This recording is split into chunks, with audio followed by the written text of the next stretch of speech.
የማታውቃቸውን 1300 ወንጀለኞችን ያስያዘችው እንስት ሰዓድ ሰዎች በሚነግሯት ገለጻ ብቻ የወንጀለኞችን ፊት በመሳል ለፖሊስ ታስረክባለች።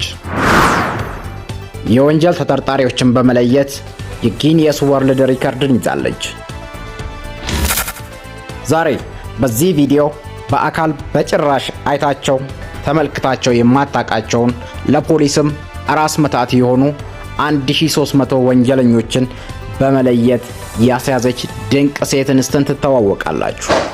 እናንተ ብቻ እስከ ቪዲዮ ፍጻሜ ድረስ አብራችሁን ቆዩ። ይህች ግለሰብ ሎይስ ጊብሰን ትባላለች። ከስዕል ስራዋ ባሻገር ከዚህ ቀደም ሞዴል ነበረች።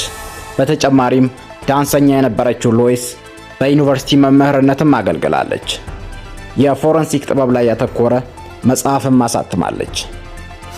በ21 ዓመቷ በሎስ አንጀለስ በደረሰባት ጾታዊ ጥቃት ራሷን ለማጥፋት ሞክራ የነበረችው ሎይስ ወንጀለኞችን ለመያዝ የሚደረጉ ጥረቶች ላይ በስዕል ስራዋ በመሳተፍ አንቱታን አተርፋለች።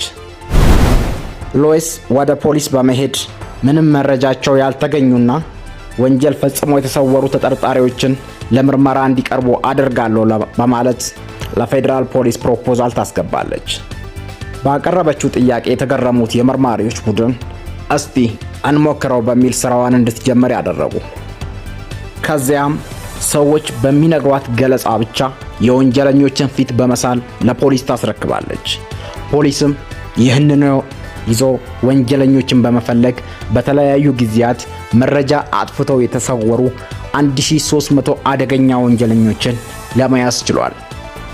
ባልተለመደ መልኩ አይታቸው የማታውቃቸውን ወንጀለኞች በስዕል ጥበቧ አማካኝነት እንዲያዙ በማድረጓ የዓለማችን ስኬታማ የፎረንሲክ አርቲስት በሚል እየተሞካሸችም ትገኛለች። በሂውስተን ፖሊስ ዲፓርትመንት ስር የወንጀል ተጠርጣሪዎችን በመለየትም በጊኒየስ ወርልድ ሪከርድን ይዛለች።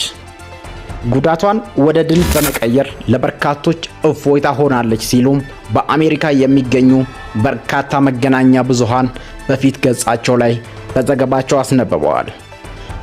በአደጉት ሀገራት በደህንነት ካሜራ ወይም በፎቶ ምስላቸውን ማግኘት አስቸጋሪ የሆኑ ወንጀለኞችን ለመያዝ የሰዎችን ምስክርነት በመስማት ብቻ ሰዓሊዎችን የተጠርጣሪዎችን መልክና አጠቃላይ ገጽታ ስለው ለፖሊሶች ያስረክባሉ።